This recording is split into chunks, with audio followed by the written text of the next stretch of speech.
Welcome inside the Mountain West Network studios. We get ready to go inside Mountain West men's basketball with Andy Glockner. But before we bring him in, let's take a look at the up-to-date standings within the Mountain West Conference right now for games played through January 26. San Diego State continues to pace the field at 7-0. New Mexico one game behind them at 6-1. Nevada and Wyoming both with a couple of losses. Boise State and UNLV both 4-3 within Mountain West play. Colorado State and Air Force both 3-4. And then Utah State, Fresno State, and San Jose State all bringing up the rear in the Mountain West Conference.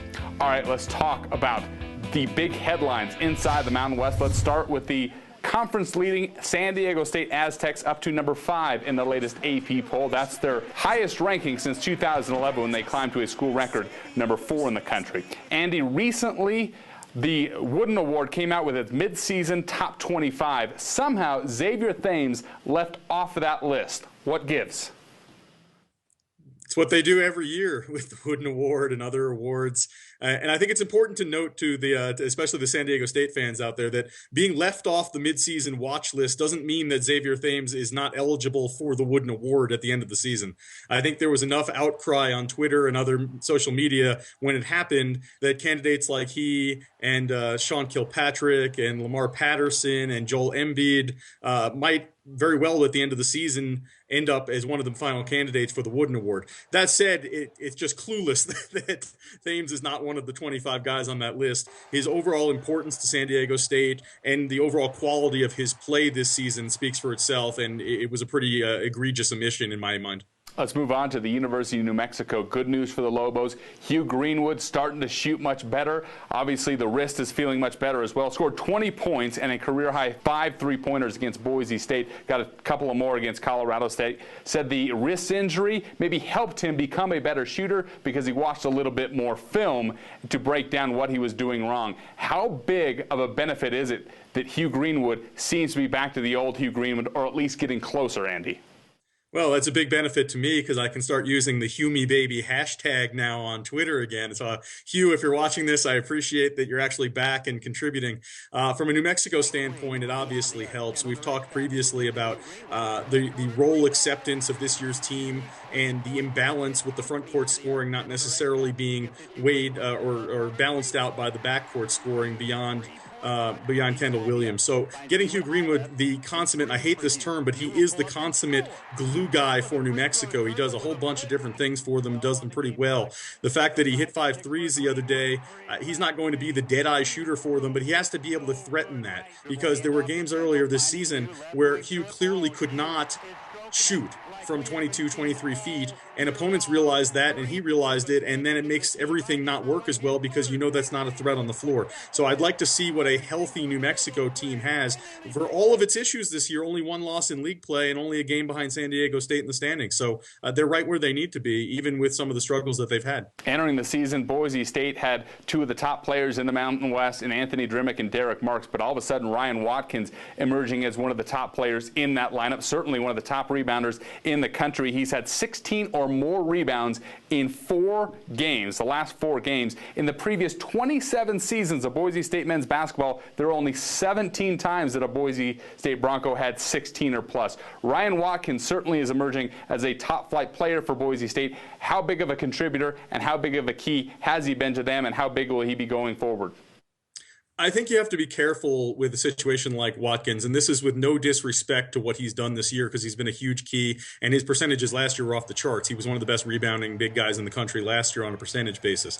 But as we talked about, I think in the season preview, Boise State is a 1-in, 4-out team, and if you're the one, you're going to have to rebound. There's nobody else that's going to rebound on that team.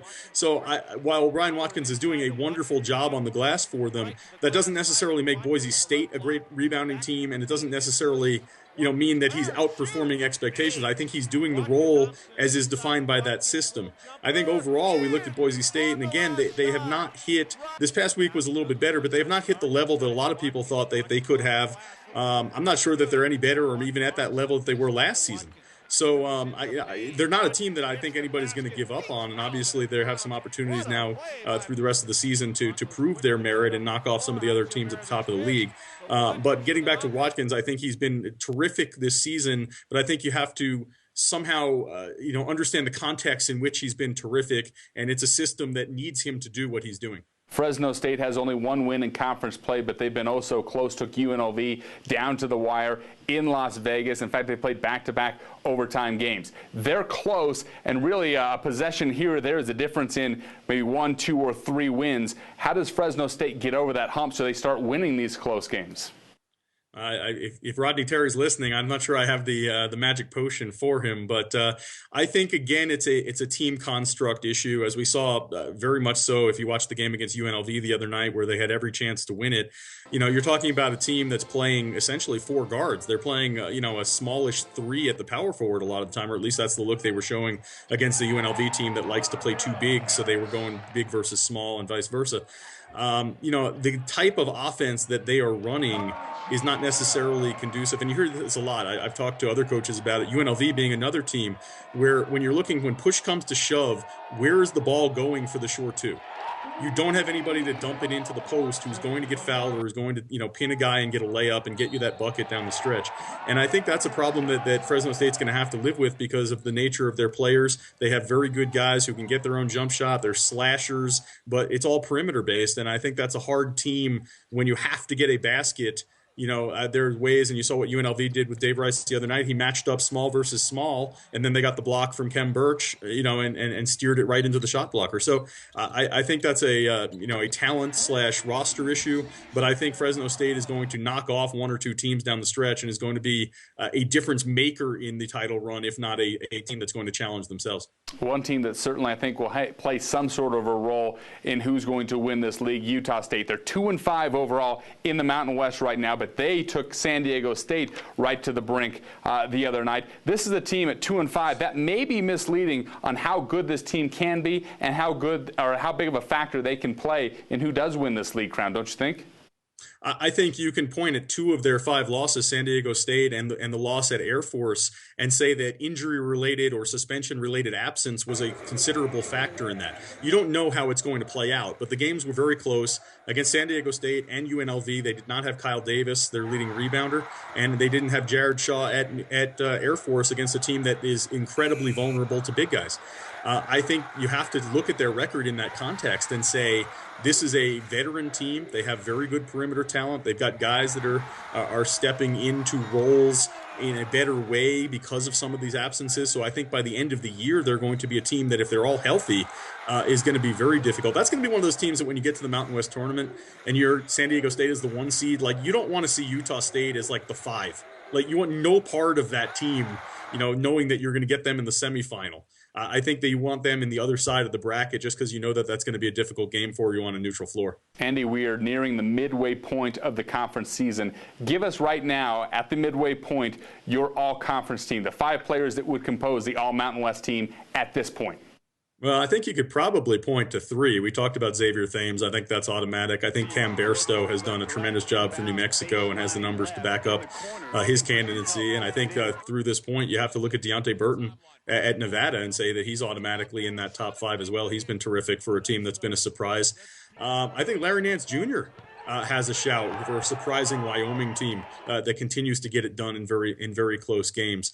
And then, you look around and, well, who else are you putting Josh Davis, a second San Diego State guy on? I like Drimmick and Marks at Boise State, but do either of them at this point deserve that? Utah State's guys haven't been. So maybe then you start looking at is a JJ Avila. Has he been good enough? Maybe that would be my 5th choice off the top of my head. But I'm sure now I'll get angry tweets and phone calls that I egregiously forgot something. Please bail me out. I think Avila and Josh Davis certainly would be in that mix. I think that was very good. Lastly, the NCAA tournament, as we near closer to March, quick, who are the teams that are in at this point in your bracketology? It's San Diego State and New Mexico. But I do think, again, as we talked last week, UNLV is in the midst of a run of games that they can win. And they have the talent to win them. But as you saw the other night, they go and they Kyle Davis is out for Utah State. Maybe they were a little deflated about that. UNLV played a very good defensive game and handcuffed them in Vegas on Wednesday. And then they get a Fresno State team at home that they've already handled this season, and they do everything but lose the game at home. There's no consistency right now in what you see one game to another from UNLV, which is a little bit concerning at this stage of the season, 20 games in. But they certainly have the talent, and they've got the schedule now to reel off 3 or 4 more wins in a row. And then suddenly, whatever their record would be at that point, 7-3 or wherever they are, they're going to set themselves up to be a factor because they've got some big games at the late part of the year. Will that be enough to get them in at large, given all the stuff that happened in non-conference play? And if they don't win the auto bid, it would be another loss on their home floor, even though it's not necessarily painted in scarlet and gray for the tournament. That's hard. I think they're going to have to win almost all of their games the rest of the way, and then pick off a San Diego State and maybe sweep New Mexico. But it's not impossible for them. Andy, appreciate the insight. We'll see you next week right back here in the Mountain West Network studio. Thank you, Jesse. For the latest news in Mountain West men's basketball, please log on to themw.com.